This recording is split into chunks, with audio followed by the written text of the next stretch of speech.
Startups Inside Out. We've got Adit here today, and it took a long time to get you on because you don't believe in podcasts and like what people are chatting about, right? Yeah. So tell us about why. Why do you think so many startup podcasts aren't actually helpful? So it's that's quite an interesting one. I think most startup podcasts I find not that interesting. I find a couple, then like 20 VC sales bit, like is that a startup podcast? Is that more about sales? I'm not sure. But I think the startup ones, it's just every story, every go-to-market, every like culmination of how a company is built and then looks to scale is inherently different. And it's also inherently different because of the founding team you have and the stuff that they know. And I think it's just very hard and difficult to have that one-to-one mapping. So when like a lot of founders give a lot of advice, I just don't really buy it. Whereas I quite like the podcast where I have a question or thought on launching in the US, or like we've got these sets of US customers and we want to scale. Right, who's the best person I can listen to around that? Well, 20 VC has Ron Gabrisco, who talks about sales cycles and working with enterprises. So I find that those stuff really valuable. I think the generic, it just worked with word of mouth and it just grew and every investor loves us is all nonsense. It's like where they always talk about overnight success, but it's never an overnight success. It's like years in the making. So we've just got into a program from Station F, which I'm legally not allowed to announce. But it's Okay. there's like 15 AI companies from Europe who they pick. And even with Station F, it's like, even if we look at accelerators, right? You look at YC and it's full of like kids that have never done anything. But with this one, it's all like the one guy sold like 3 businesses, another sold 2, one's IPO'd, like people building up really great stuff, but have experience. And so I feel like talking to people with experience, you get rid of the facade layer and they just talk to you about all the real shit. And then you start to understand how difficult this is. And that in order to make this work, you just need to deal with the difficulties. But a thing I learned now in my 3rd company is that so much on startup hype and culture is around 18-hour days, 18-hour days. And I believe in that, but in tranches, because if you're just sprinting nonstop 24/7, it's like, how do you pull yourself out from the trees to see the woods? And then once you're able to do that, you can see like, oh, you see all the problems going on. But if you're in the weeds every single day, it's hard to see and you just think everything's okay. I think also back to the startup podcast. Yeah, it's just, I think I'm at a stage in my life now where I've done startups for 15 years and I'm not looking to learn from startup founders. I think some startup founders are really motivating and inspiring. I don't think I'm going to learn a great bunch from them. I think the people that I learn most from is like, if I have a sales question, like, or if I have a sales question, I can listen to the Databricks guy, or I now have a relationship with Kieran from his CMO of HubSpot. So if I've got a question on marketing, I can go to him, and it's like, now it's at a point where I've realized, because each company is different, even what you hear from podcasts doesn't have a one-to-one mapping. So you still need to actually sit there and think how this applies to our problems. But I think this episode can be like a good reality check for people as well. yeah, Because like that's how we can kind of frame this one, right? Where, like, yeah. people listen to this, everyone's telling you and filling your heads with ideas. I think you're quite open about the actual down moments and I'll that's just say how it is. Yeah. And I think that is something people don't hear enough. And that's where this one could be useful for people. I wonder whether it's like people don't hear it enough, or people aren't confident in their own selves to just say it how it is. Everyone wants to be Mr. I raised the most money, Mr. I got or Mrs. I've got the biggest valuation. And I often found, which is kind of contradictory, but the founders who talk the most on social platforms end up not doing as great or failing completely compared to the ones you've never heard of and are just heads down getting shit going. And I really actually rate founders who I don't know much of, because I know that the main thing that they're focused on is their business and their customers, and nothing really else matters. But you know what it is? When someone like you doesn't do many podcast stuff comes on, then that's exactly what you mean there, right? Because then it's good to get your views as opposed to the people who are only doing it because they want attention. No, it's true. Because it's like for the audience, like when I have to convince somebody to come on, I know I'm going to get better answers and better value because they're not just coming on for their own ego. Yeah. They're coming on because I kind of begged them to come on. I also feel like the reason I didn't come on truthfully for a little while is like, I needed to prove to myself that I could also get this business working and growing and like doing well. And then What is this business? Yeah, so we're essentially building the operating system for in real life executive engagement. I'm sure, as you know, and probably all of your listeners, that online marketing channels are just decaying through the roof. A16Z, Andrew Chan in particular, termed this coin called shitty click-through rates. And people are just optimizing too much for these shitty click-through rates. But when AI democratizes access to outbound and distribution, suddenly you have way more supply for the same amount of demand. So it becomes even more difficult. And the way that people have traditionally solved building relationship with strategic accounts is through this thing called account-based marketing. But when you look at an account-based marketing is split by one-to-many, one-to-few, and one-to-one. So like one-to-one, very bespoke.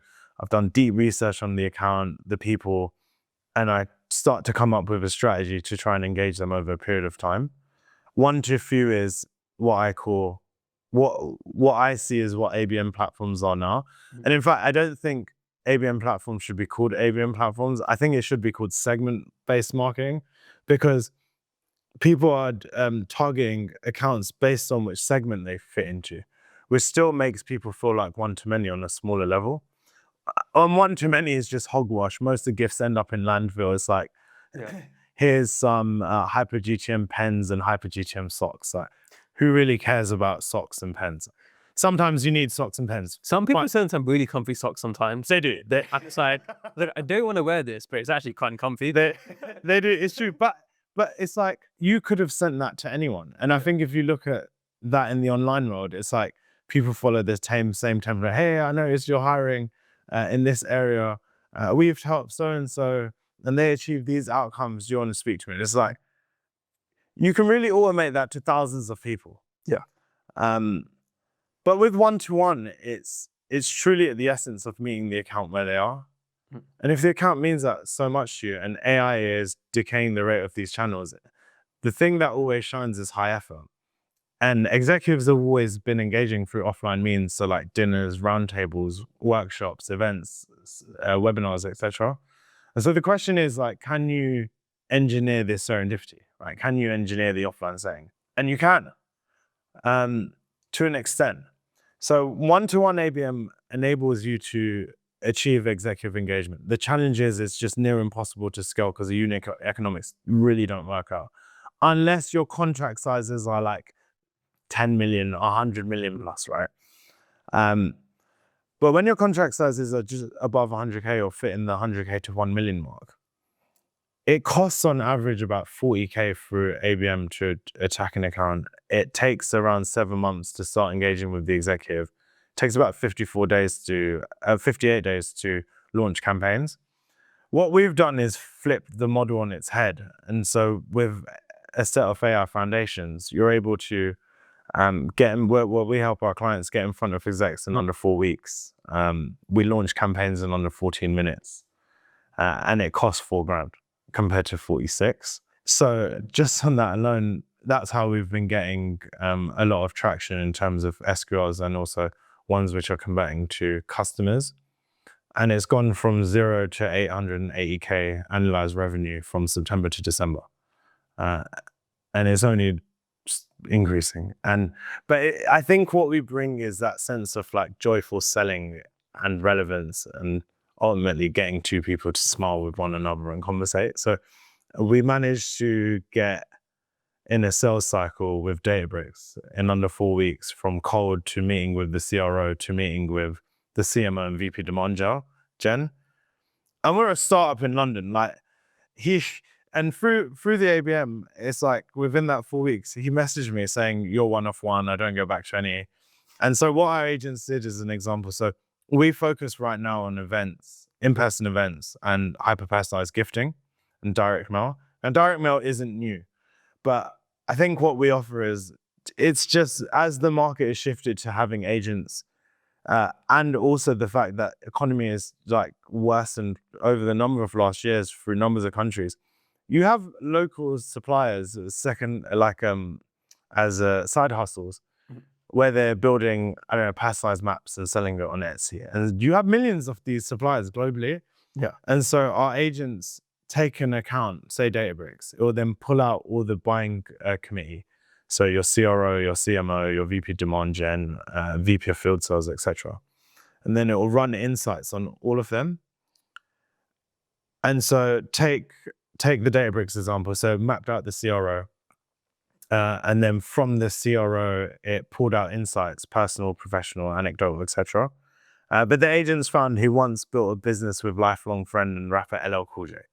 And in an archived Grammys article, he mentioned his favorite song. And the company that he started with LL Cool J was called Boom Dizzle. Now you have those 3 knowledge points. So what the agents did was use that insight to generate a gift and find the local supplier, which was a signed vinyl of the album with the inscription Boom Dizzle. And so that happened end to end from putting them in the account to ordering with the customizations in under 15 minutes. Yeah. So you have agents which manage most of it.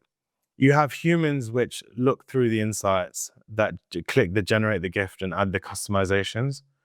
The question now is that while LLMs can't first shot high quality, because when it comes to gifting in particular, it's about the human touch and the human taste. So it's about how you can feed what's working back into the models to then also create the customizations. So I'll give you an example. So another insight was he grew up wanting to be a professional baseball player. And 2 years ago, he threw a pitch for the Texas Rangers. So we've got to a point now where one of the gifts that, from that insight, gifts that get suggested are like slugger bats and mats. But it comes with the customizations. It comes with the color schemes Databricks uses. And so the next things we're working on is like, can you turn the customization time to 0? And then if you know what insights start to work well against, so you're a company X, you sell to industry Y, and then within that industry, you sell to these companies of these buying groups, you start to know what really works. And so you can then have agents also picking the insights based on what works. And so really, you can get to full 100% autonomy by training the models, but it has to come from good data. So that's what we do on the gifting side. The events piece is just, we have, when you're mid-market and enterprise, a lot of the reason why I think we're also doing well is because a lot of mid-market and enterprise already do one-to-one ABM. They already do gifting, they already do events. It's just incredibly long to do.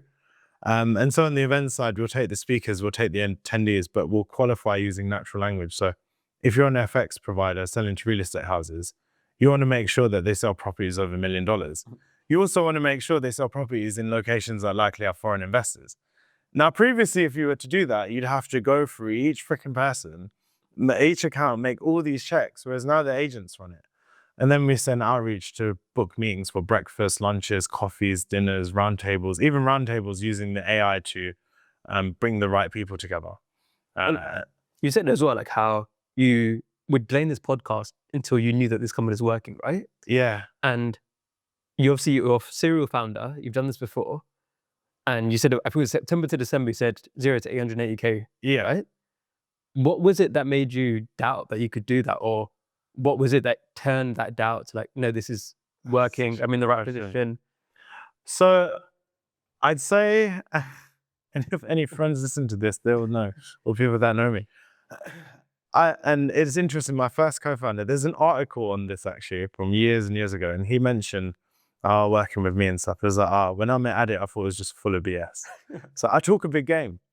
But little do people know, I literally can work 20 hours a day at that point and wake up 4 hours later and crack on and I'll be fine. And I'd always say, yeah, I can achieve anything. Yeah, I can achieve anything. And sometimes it hit me in the face. And I think the challenge I had before, I think this is a challenge and a blessing, 2 sides to the same coin, right? Which is like, if you're just starting a business and you've never had a job, you don't know what you don't know.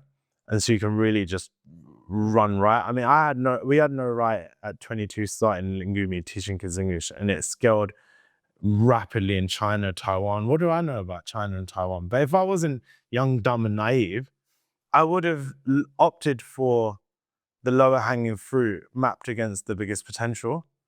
Whereas then I knew no better. I got kicked out of every internship. I've been suspended from multiple times. Like, I didn't know really what I wanted to. I got into these things, got into these workplaces, and then I just didn't enjoy it. I'd say now, back to your question, we started in December and like we were iterating and we were making progress. And we had like early paying design customers. And that's one thing I learned from the failure of the second business, because I went from B2C to B2B.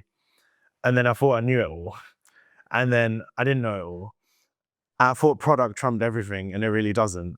And then I was left 90% of the time trying to figure out how to engage with accounts and executives and actually engaging with them, which spurred this business. And so we started off as an experimentation platform. And then we had early design partners paying, it was fine. And then we got pulled into mid-market conversations. And they were telling us they already know what works. They just need help scaling what works. And it was on account-based marketing. We're like, oh, snap. So one of my co-founders, he's a philosopher by trade. He's a very good philosopher by trade and went to LSE, and he thinks really, really deep.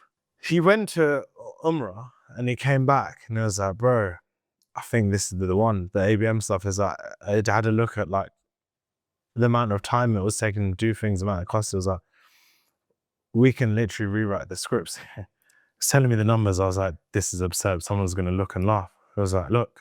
And then we were like, shit, this can happen. And then we started working with that company in May. But it was an N of one. I've been in N of one situations before. It's like, just because one person has the problem. And that was a big lesson I learned actually in the second business, which is like, I tried to solve people's problems through great products. Little did I know is most of the people I was solving problems for didn't hold the budgets. So solving the wrong problems. It's like, you know, when you climb mountains and you go up, you see the first peak and you're like, yeah, I made it. And then you reach there and you look up to the right and you're like, rah, there's like 2, 3 more. That's what I was facing.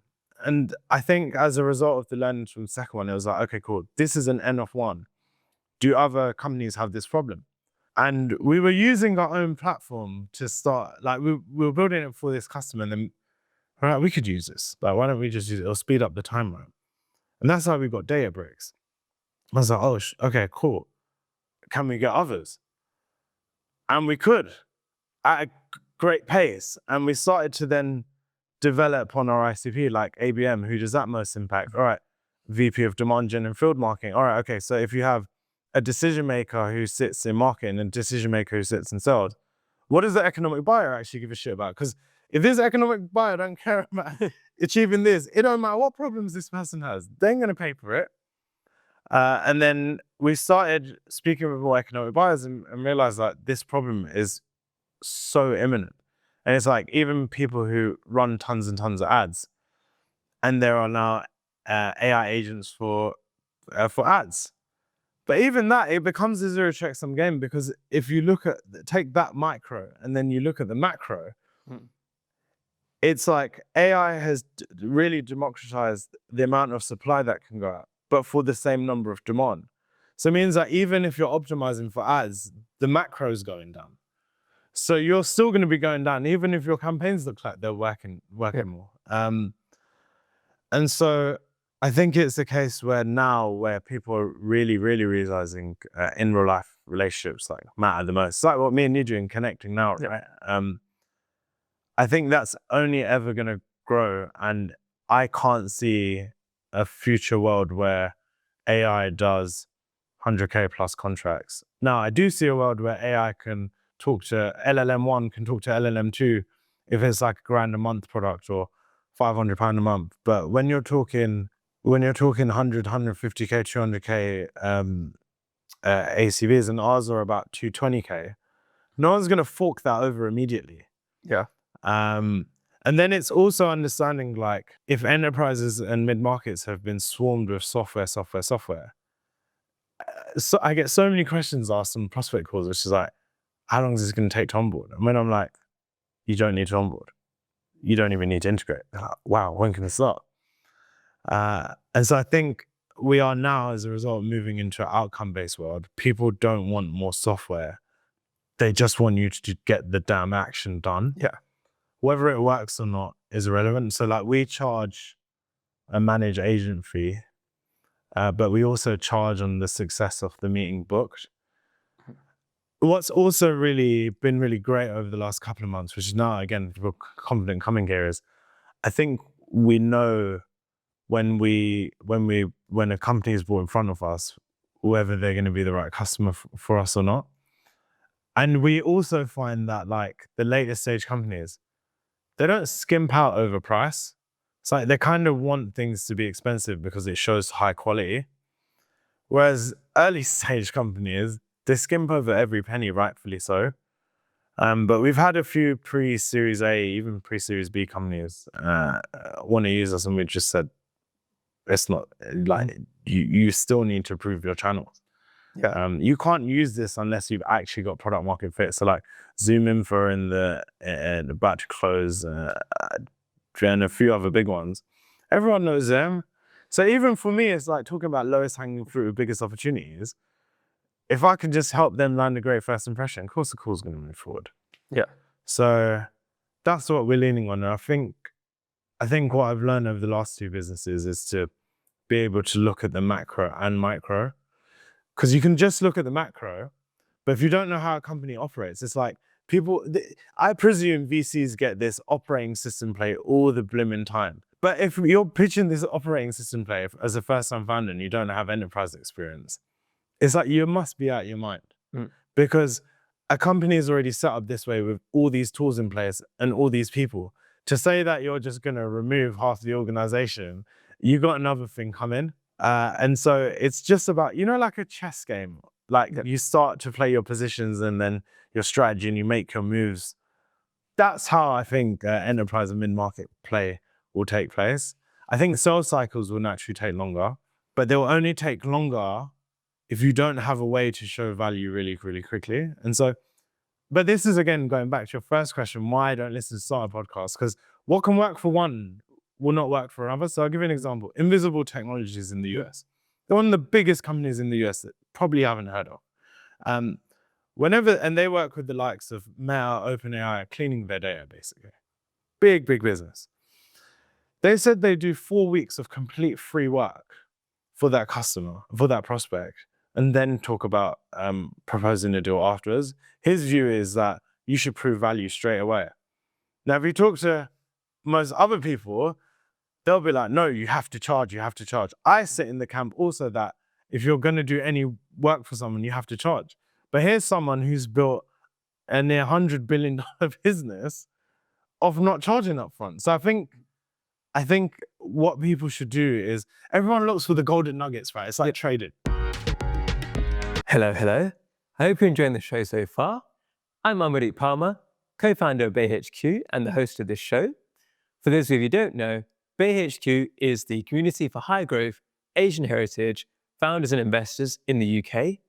Over 7,500 people have attended our events, 200 people have been through our impact programs, and obviously there's been over 250 episodes of this podcast. If you want to join us and take part in the programs and come to the events, go to bayhq.com/join. We also just released our first ever book called Startups for Outsiders, which you can get on Amazon now, and the link is in the bio. Hope to see you soon at our event. Hope you enjoy the rest of the episode. What does it look? I look at it like a toolbox, right? Yeah. You've got to know what your options are. Yeah. Because if you don't know you don't know what your options are, you only do the basic thing. Yeah. Well, you know, okay, this person does it that way, that person does it that way. Then you can see like, is this a nail or is it a screw, whatever it is. Agreed. And a lot of people, they only have one tactic. Agreed. Whereas like, I think the good thing about the podcast, Defender, is that people come in, they say all different stuff. So if you know, like, oh, okay, this one person did it that way, that person did it that way. Oh, their customers sound like my customers. But see, I think there's an interesting challenge here, which is that's still very surface level. Yeah. I think the founders that I rate the most, and I try to do this, but I don't think I'm as good as some of my peers, is I'm really thinking from first order principles. I think you can see a lot of these examples and you can see the similarities, it's still not apply to you. Yeah. So I think being able to think, like really break down the problems into its nooks and crannies, and then really dig deep into asking, all right, this worked. Just gain some courage to like go out and message that person. I think one thing I learned from my first business, but also through life, is just don't be scared to just speak up. And it was even the case of the first business. I remember my co-founder at the time, he was reading this book on English learning, English language acquisition for kids. And we were 22. I'm like, oh, what do we know? But I was just like, bro, just email the author. He was like the leading researcher on this. I was like, nah, he's never gonna reply. We're just some kids. So nah, just do it. What have we got to lose? Who else is working on this stuff? He'll probably be super happy with getting in touch. He ended up being an advisor and a pretty good one.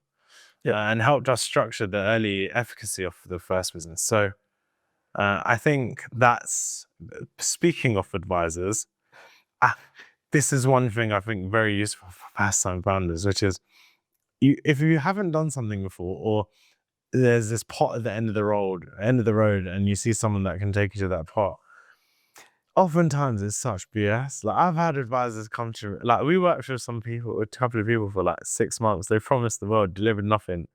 We're working with someone now, and again, it's just come to the point where it's like promise big game, and then when it comes down to delivery, it's like hesitation, or like the expectations haven't matched.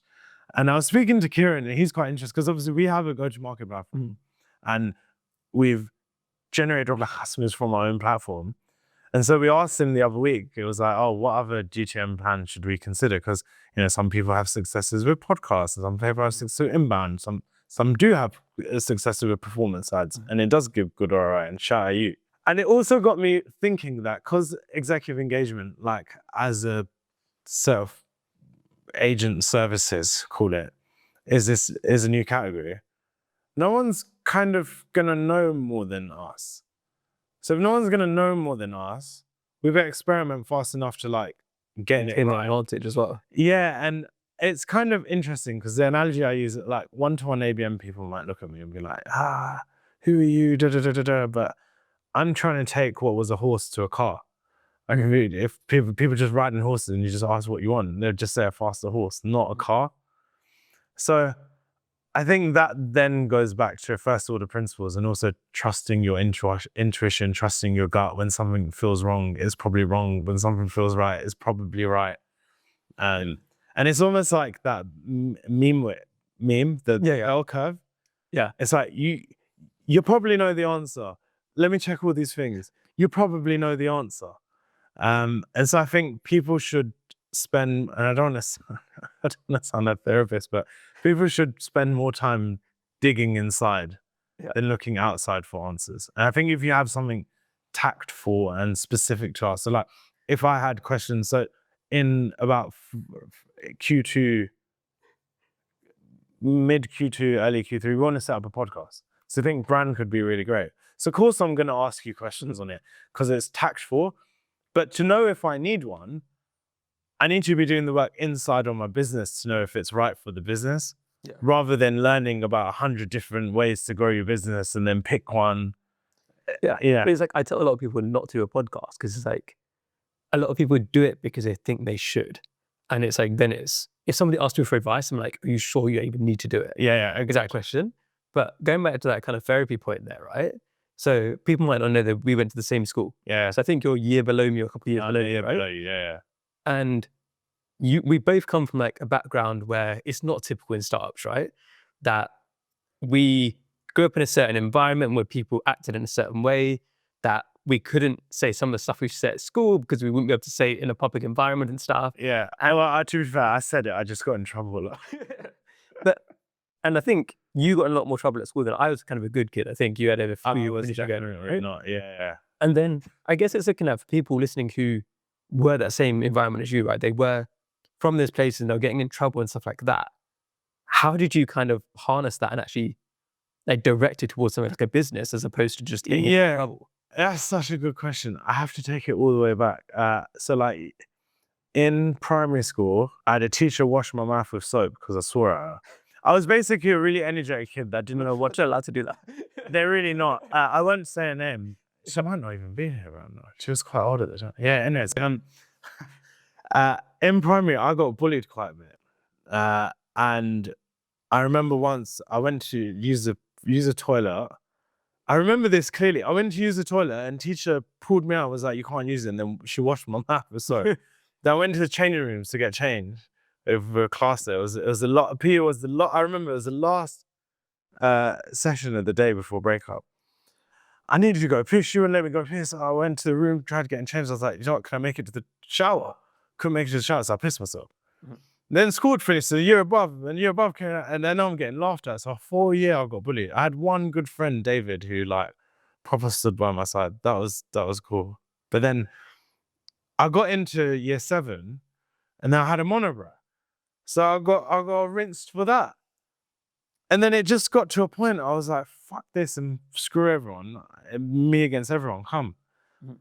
And then I had that chip on my shoulder because of that.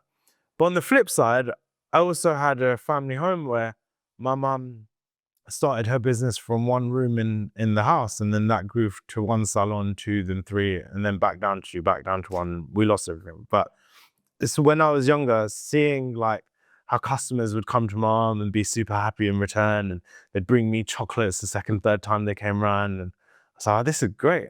You go in a room, you go behind some closed doors, you do some stuff. FYI, my mum is a beautician and hairdresser. So that's what I mean by that. So person get waxing done or whatever, and they come back and they're all super smiley, give my mum a pound tip. But a pound tip in the 90s is just so minute for England. So I'd see that and I was like, wow, this is epic. Like you can give some piece of work, make someone happy, they'll pay you and they'll come again. I was like, whoa, sick. So I think deep down I knew I wanted to do something. I just knew that. So year 8 or year 9, I don't know if you remember, they made you do those really shitty internships.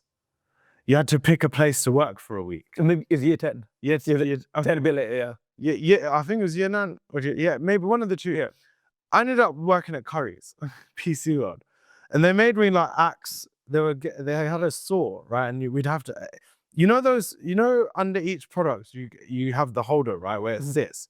And then you got the plastic bit and the sheet. They used to make me cut the metal and plastic bits. I think from then I just had this inside me where I was just like, I don't want to do work. Not that I'm too good for work. It's just like, work. And then in year 10, I remember I nearly punched Mr. Jogger. And I punched the window, and I'd been excluded before. I'd been nicked by police who brought me back to school and whatnot. This was basically my last chance. And he was like, oh, I'm going to teach you how to code to get rid of, to like help you alleviate all this energy. I just found my zen. And like, he just taught me how to code. I was like, right, you can type stuff on the keyboard. Something can show on screen.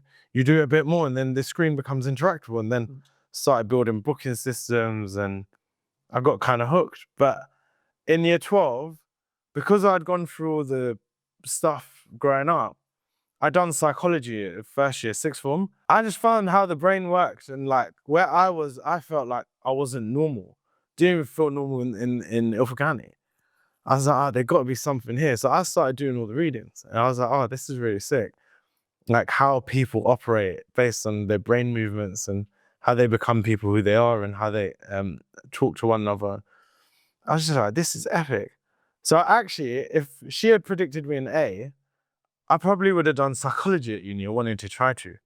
But I feel that combination of psychology, wanting to learn who I am as an individual, albeit how many decades it's taken, and being able to have the foundation to build products. I think I'm made for this. At least for the early stage. Like I can't go off and say like, I'm going to build a business with $1 billion in revenue. I think each phase of a business requires someone different. And if I'm not capable of being able to adapt to that phase, someone else should run it. Why? Because I hold a fat ton of equity and I'll make sure that everything I put my time into has at least some kind of financial reward in it.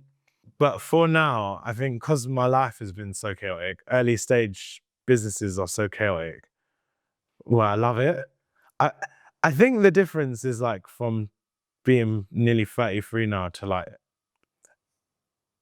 19, 20 when first started first couple of projects, and then first major company from 22 is I had mad energy then, but I was also quite immature, and I made way more worse decisions than good ones. This time round, I still make bad decisions. Even earlier in the year, last year, maybe 5 months ago, I botched a 80K deal. And then we brought in from someone in sales to do a good job. But I think through things more. I'm less erratic and impatient.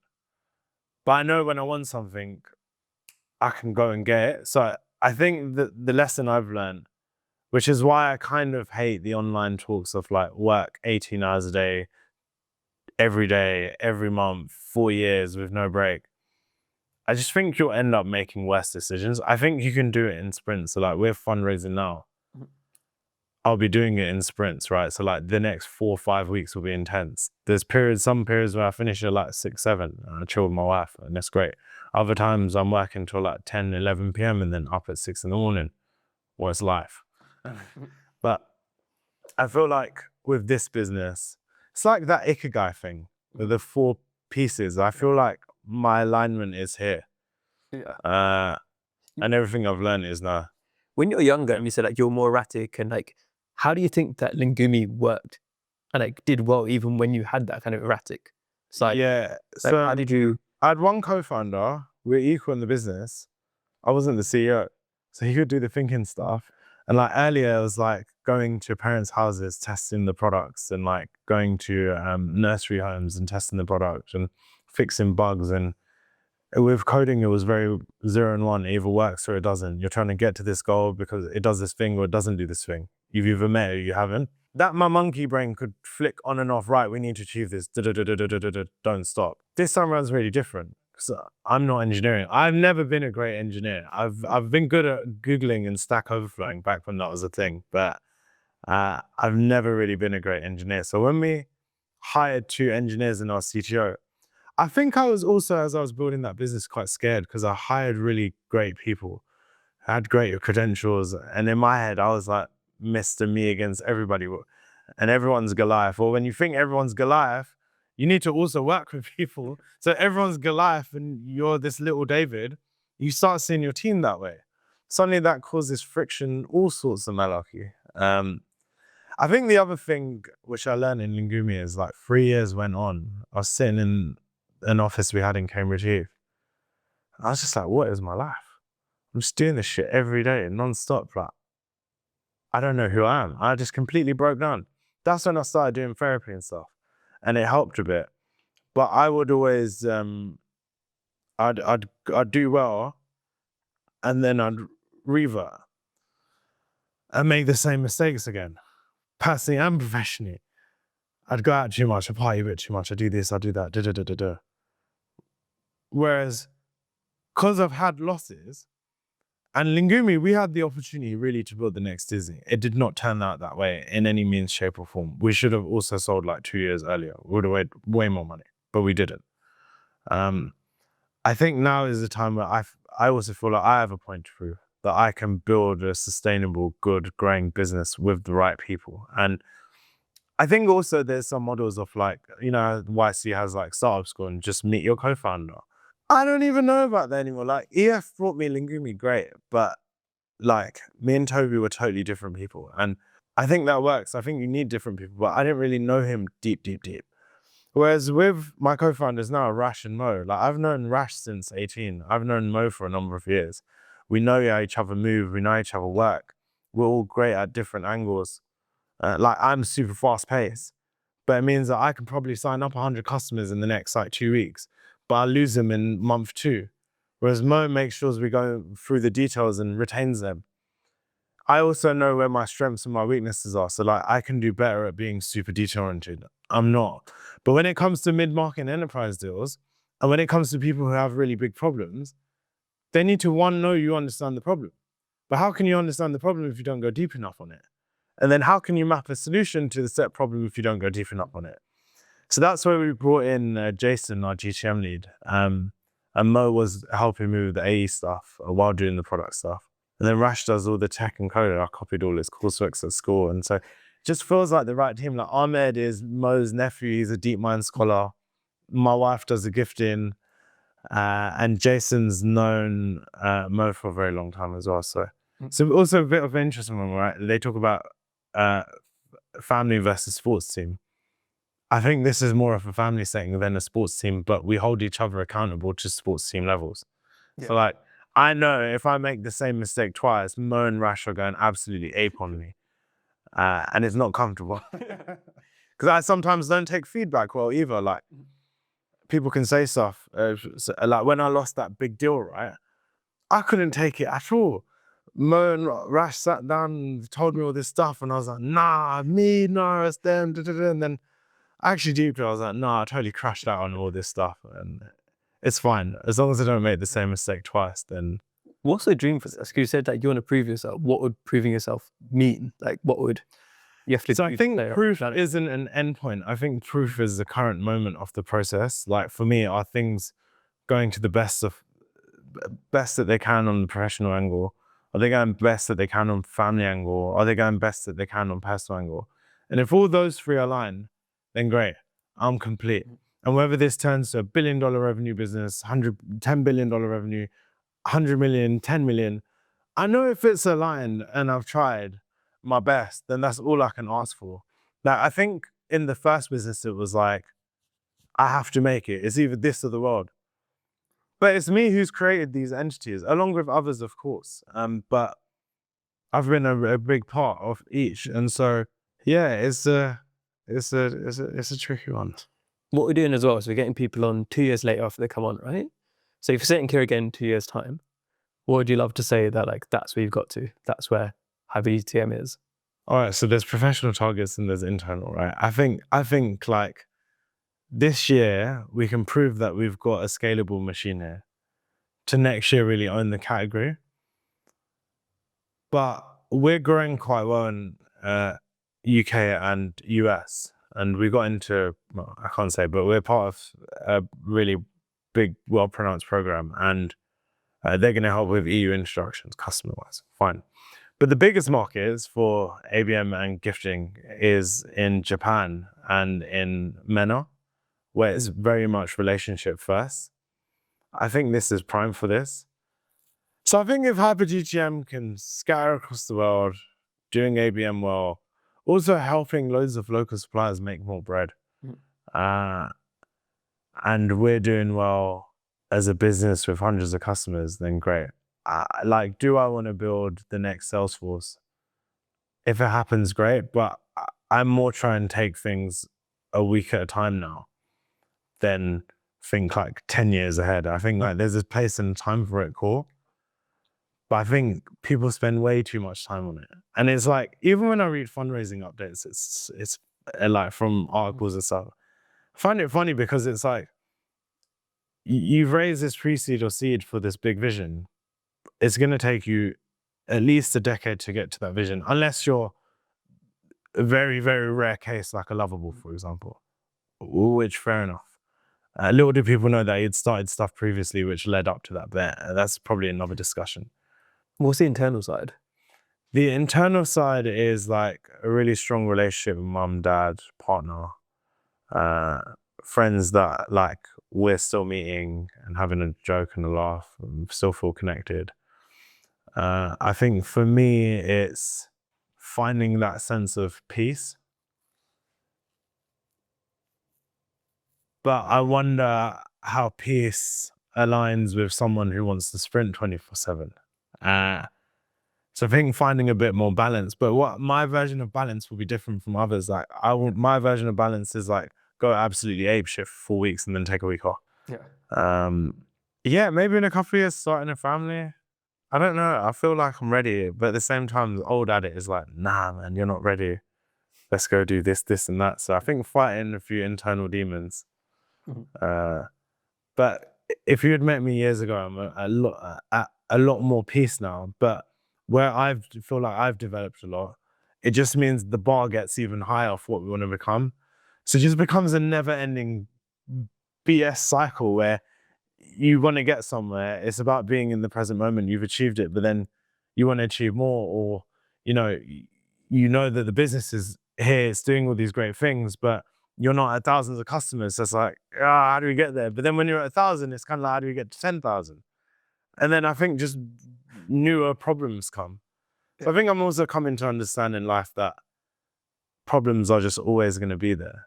But then if you care about the problem, you'll naturally get stressed about the problem. So then how does one actually get balance? And so this is where, again, it comes back to podcasts, not just startup stuff, but in general. Like, I feel like most people just scratch the surface. Whereas like for people who are a bit more complicated, like me, that surface level shit don't work because you've tried all this surface level stuff.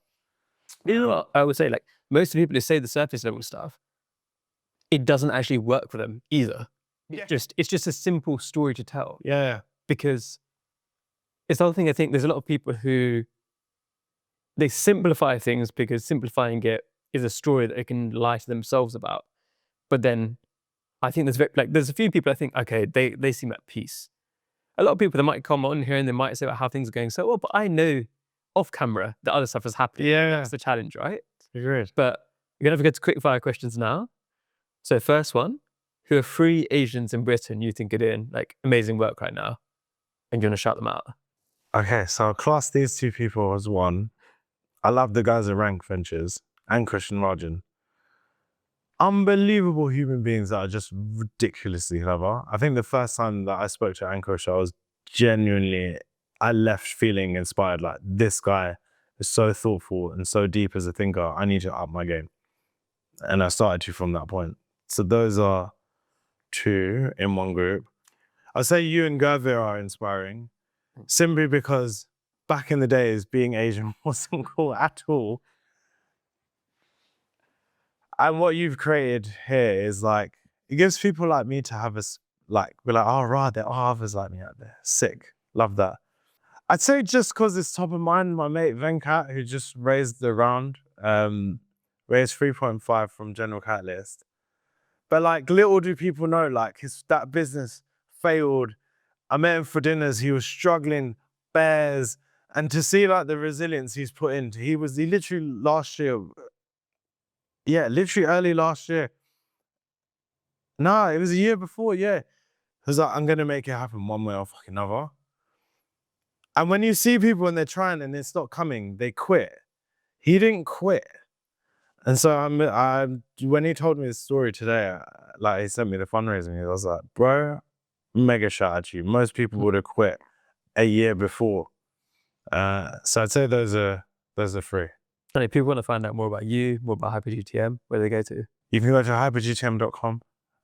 You can add me on LinkedIn. I'm not on Instagram. I'm not on any social medias. I don't talk that much on socials, albeit I should talk more about what we do in the case studies. Is there any way that people could help you if they reach out who are listening? Yeah, if you're a CMO, working demand gen, partnerships, looking at building relationships with expensive clientele, then let me know.